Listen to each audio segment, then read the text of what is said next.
I'm dead, bro.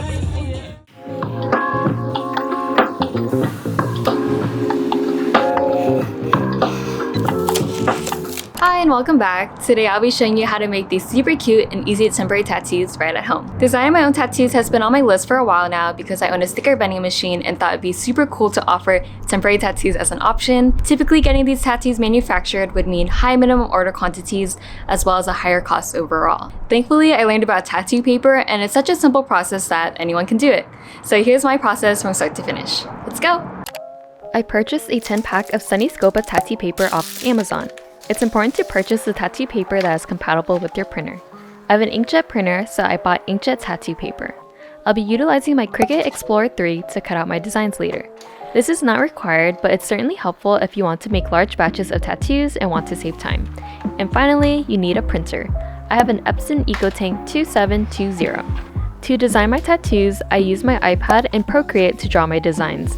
For this set of tattoos, I specifically wanted to make funny, meme-ish cat tattoos, so I gathered some of my favorite photos.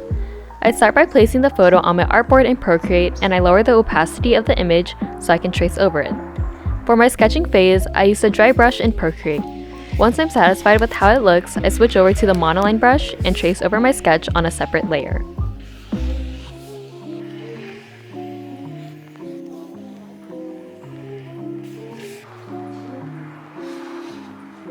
Once your design is finished, we'll turn off the background layer so we can export it as a PNG. On a separate layer, I filled in the general shape of the design so I can use this to create a border around my design.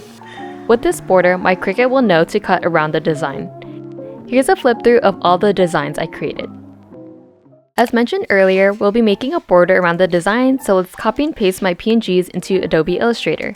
With the silhouette shape, we are going to convert it from a PNG to a vector shape. To do this, simply hit Image Trace, Expand, then ungroup the shape, and ungroup it one more time. Now you can delete any white sections and you're left with a nice vector shape. Make sure that the shape is selected, then go to Object, Path, Offset Path. Here you can define how thick your border will be. I want the border to be relatively thin, so I input 0.09 inches. After you hit OK, we'll change the color to white and send it to behind the design. So this is how it looks now with the border added. I repeated that same process for the rest of my designs, so this is how the whole set looks. Before we print and cut these designs, the most important thing to remember is to reverse the design. Especially if you have words, the words will appear backwards if you forget this step. To do this in Illustrator, select all the designs on the artboard, right-click, transform, reflect horizontally. Now I'm done with prepping in Illustrator. All I do is export all these artboards as PNGs, and now we're ready for the Cricut. Upload your design to Cricut Design Space, adjust the scale to your desired size, and hit Make. Now it's time to print these designs onto the tattoo paper. For inkjet printers, the tattoo paper will have a slightly glossy look to it. The Laserjet tattoo paper has more of a matte look. Insert the paper into your printer and we'll be printing on the blank side. For my Epson EcoTank, I set the printing quality to high so the design will come out with a rich, dark ink color. Now that our designs are printed, we'll be applying the sticky adhesive layer. I carefully peel the white backing to about an inch so I can line it up with my sheet of tattoo paper before peeling back the rest. I try to line it up as best as I can, but if it's a little off, that's okay. I use my Cricut scraper to apply on this adhesive. Make sure to run the scraper across the design a few times to ensure the adhesive is evenly sticking to the sheet. The final step is to use the Cricut to cut out my tattoos.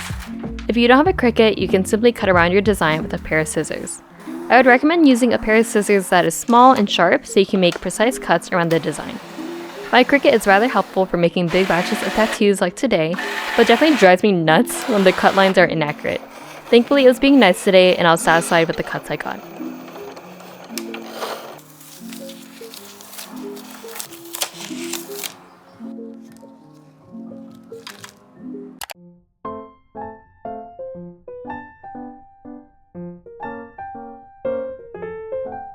Lastly, I'll very quickly show you how to apply these tattoos. It's just like any temporary tattoos, so we'll start by peeling off this clear film in the front of the design. Now I'll decide where I want to place it on my body. I recommend placing it on a relatively flat area of your body, and you'll see why in a bit. Let's put it on my forearm and place it face down. I have a spray bottle, and then I'll saturate the design with water. Pat it dry with a paper towel and wait a few seconds.